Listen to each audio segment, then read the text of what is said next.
Assalamualaikum warahmatullahi wabarakatuh. Pada kesempatan kali ini, pada mata kuliah pengantar akuntansi, kita akan membahas materi tentang aset tetap. Nah, tujuan pembelajaran dari mata kuliah ini adalah mahasiswa mampu menjelaskan definisi dari aset tetap berdasarkan PSAK dan buku acuan. Kemudian mahasiswa mampu menganalisis, menghitung, dan menyusun jurnal yang berkaitan dengan praktik capital atau revenue expenditure.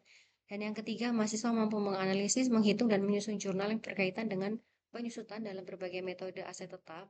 Dan yang keempat, mahasiswa mampu menganalisis, menghitung, dan menyusun jurnal yang berkaitan dengan aset tetap. Selanjutnya kita langsung masuk pada pembahasan yaitu definisi aset tetap. Jadi definisi aset tetap ini ada dari beberapa sumber. Yang pertama dari PSAK 16 yang menyatakan bahwa aset tetap adalah aset berwujud yang satu dimiliki untuk digunakan dalam produksi atau penyediaan barang atau jasa untuk direntalkan kepada pihak lain atau untuk tujuan administratif. Dan yang kedua diharapkan untuk digunakan selama lebih dari satu periode. Selanjutnya menurut buku Warren, yaitu aset tetap memiliki karakteristik sebagai berikut. Yang pertama ada secara fisik, yaitu aset itu berwujud. Dan yang kedua dimiliki dan digunakan oleh perusahaan dalam operasi normalnya. Dan yang ketiga tidak ditawarkan untuk dijual sebagai bagian dari operasi normal. Nah, di bawah ini adalah bentuk diagram dari classifying cost. Jadi, di mana diagram ini itu membantu untuk mengklasifikasikan biaya yang terkait dengan item yang dibeli berdasarkan umur dan karakteristik barang tersebut. Nah, kita bahas yang pertama, yaitu pada langkah pertama, kita harus menentukan dulu apakah barang yang dibeli ini berumur panjang atau tidak. Nah, pilihan pertama yaitu jika tidak, maka eh, barang tersebut akan dibebankan. Pengertiannya, jadi jika barang yang dibeli tidak memiliki umur panjang atau tidak akan digunakan dalam jangka waktu yang lama, yang mana itu biasanya kurang dari 1 tahun, maka biaya pembelian tersebut langsung diakui sebagai beban dalam periode akuntansi saat barang tersebut dibeli. Nah, contoh barang yang tidak berumur panjang itu meliputi persediaan, bahan baku, barang habis pakai, atau alat tulis kantor. Nah, beban ini dicatat dalam laporan laba rugi dan langsung mengurangi pendapatan perusahaan pada periode tersebut. Nah, opsi yang kedua yaitu adalah jika barang tersebut berumur panjang. Nah, maka langkah selanjutnya kita tanya dulu nih apakah aset tersebut itu digunakan dalam operasional perusahaan. Nah, jika barang tersebut itu digunakan dalam operasional perusahaan, maka dan digunakan dalam jangka waktu yang lama, maka barang tersebut diklasifikasikan sebagai aset. Contohnya apa? Seperti bangunan, mesin, peralatan, kendaraan, dan perangkat lunak komputer. Nah, barang tadi yang diklasifikasikan sebagai aset akan diakui dalam neraca perusahaan dan biasanya akan disusutkan atau didepresiasi selama umur ekonomisnya. Nah, jika pilihannya barang tersebut, aset tersebut tidak masuk dalam operasional perusahaan, maka dikategorikan dalam investment. Selanjutnya kita akan membahas terkait cost of acquiring fixed asset. Jadi di sini ada penjelasan tabel biaya perolehan aset tetap. Nah, tabel biaya perolehan aset tetap ini umumnya mencakup berbagai jenis aset tetap seperti bangunan atau building, mesin dan peralatan atau machinery and equipment, serta tanah atau land. Nah, berikut ini adalah penjelasan tentang bagaimana biaya perolehan ini biasanya dikelompokkan dan dicatat berdasarkan klasifikasi tadi ya. Yang pertama yaitu building atau bangunan. Nah, biaya perolehan dari bangunan ini mencakup semua pengeluaran yang diperlukan untuk memperoleh dan membuat bangunan tersebut sampai siap digunakan. Apa saja sih komponen biaya-biayanya? Jadi yang pertama ada harga pembelian. Nah, harga pembelian dari building ini adalah nilai beli bangunan itu sendiri. Dan yang kedua ada biaya konstruksi. Nah, biaya ini adalah jika bangunan itu dibangun sendiri, maka semua biaya yang terkait konstruksi termasuk bahan bangunan, tenaga kerja, dan biaya kontraktor maka masuk dalam biaya konstruksi. Yang ketiga yaitu biaya pengurusan legalitas. Nah, ini adalah biaya hukum terkait pembelian atau pembangunan bangunannya seperti biaya notaris, biaya sertifikat, dan biaya perizinan. Kemudian ada biaya renovasi. Nah, biaya ini itu biaya yang jika diperlukan akan dikeluarkan untuk renovasi atau perbaikan agar bangunan tersebut siap digunakan. Kemudian ada machinery and equipment atau mesin dan peralatan. Jadi yang termasuk biaya mesin dan peralatan ini adalah biaya perolehan yang mencakup semua pengeluaran yang diperlukan untuk memperoleh mesin atau peralatan dan membuatnya untuk siap digunakan atau dioperasikan. Nah, komponen-komponen biaya ini meliputi yang pertama ada harga pembelian. Ini termasuk nilai beli mesin atau peralatan. Yang kedua ada biaya pengangkutan. Jadi biaya pengangkutan ini dan penanganan ini adalah biaya untuk mengangkut mesin atau peralatan dari penjual ke lokasi perusahaan. Kemudian ada biaya instalasi. Jadi ini adalah biaya untuk memasang dan menguji mesin atau peralatan tersebut agar dapat berfungsi dengan baik. Kemudian ada biaya pemasangan dan uji coba. Jadi ini adalah biaya yang dikeluarkan untuk memastikan mesin atau peralatan berfungsi dengan baik dan siap digunakan. Selanjutnya ada land atau tanah. Jadi ini adalah biaya perolehan tanah yang mencakup semua pengeluaran diperlukan untuk memperoleh dan membuat tanah siap digunakan untuk tujuan perusahaan. Apa saja komponen-komponen biayanya? Yang pertama yaitu ada harga pembelian. Ini termasuk dalam nilai beli tanah. Yang kemudian ada biaya legalitas, yaitu biaya hukum terkait pembelian tanah seperti biaya notaris, sertifikat, dan perizinan. Kemudian ada biaya pengurusan pajak, yaitu biaya-biaya yang terkait dalam pajak tanah. Kemudian ada biaya pemindahan dan pembersihan. Jadi ini adalah biaya untuk membersihkan dan mempersiapkan tanah agar siap digunakan.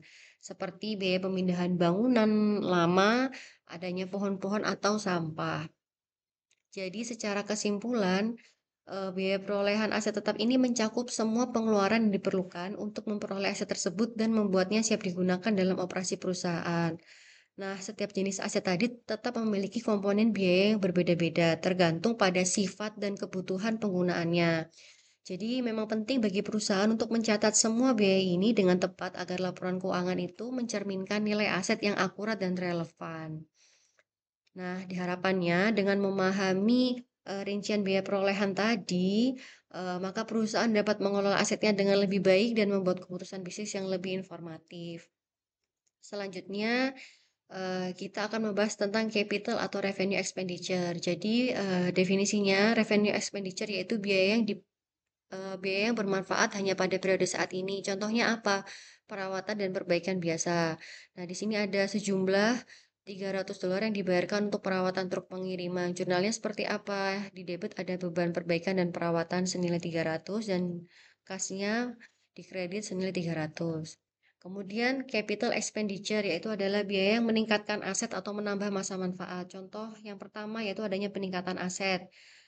Seperti apa? Jadi di sini ada nilai jasa truk pengiriman dapat ditingkatkan dengan menambah alat hidrolik senilai $5.500 untuk mempermudah bongkar muat. Jadi di sini bukan menambahkan truknya tapi menambah nilai truknya yaitu dengan adanya alat hidrolik. Jadi jurnal yang dibuat adalah yang pertama di debit ada truk pengiriman sebesar $5.500 dan kasnya di kredit 5.500. Kemudian contohnya yaitu perbaikan luar biasa.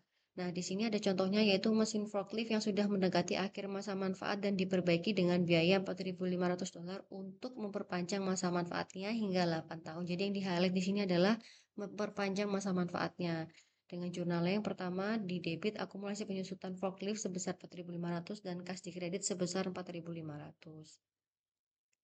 Nah, selanjutnya kita akan bahas mengenai metode dari depresiasi aset tetap, yaitu yang pertama ada metode garis lurus, kemudian ada metode unit produksi, dan yang terakhir ada metode saldo menurun.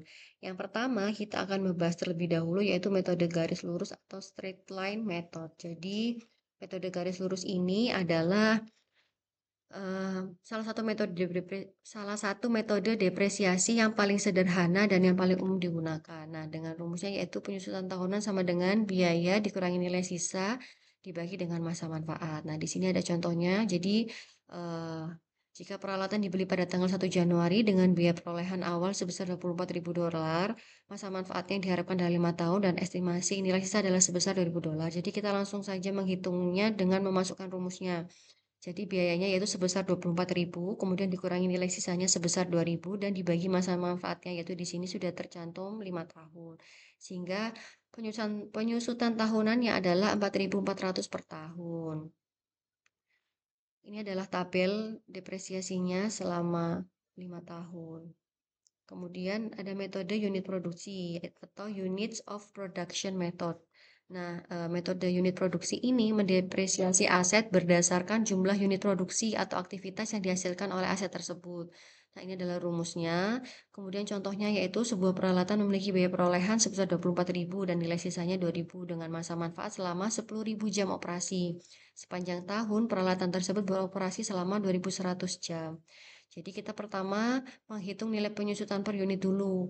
Kita masukkan biayanya yaitu biaya perolehannya 24.000 dikurangi nilai sisanya senilai 2.000 dan masa manfaatnya berdasarkan jam operasi yaitu 10.000 jam. Sehingga kita dapatkan nilai penyusutan per unitnya sebesar 2,2 dolar per jam. Nah, kemudian kita hitung beban penyusutan per unitnya. Jadi dari hasil penyusutan per unit tadi kita kalikan dengan berapa lama peralatan tersebut beroperasi, yaitu 2.100 jam. Sehingga kita mendapatkan beban penyusutan per unitnya senilai 4.620 dolar. Kemudian yaitu metode saldo menurun berganda atau double declining balance method. Jadi metode saldo menurun berganda ini adalah metode depresiasi yang mempercepat pengakuan beban depresiasi dengan cara mendepresiasi jumlah yang lebih besar daripada tahun-tahun awal masa manfaat aset. Nah, jadi konsepnya depresiasinya itu dihitung dengan menggandakan tingkat depresiasi garis lurus, kemudian dikalikan dengan nilai buku aset pada awal periode. Ini ada contoh ilustrasinya, bisa dibaca sendiri.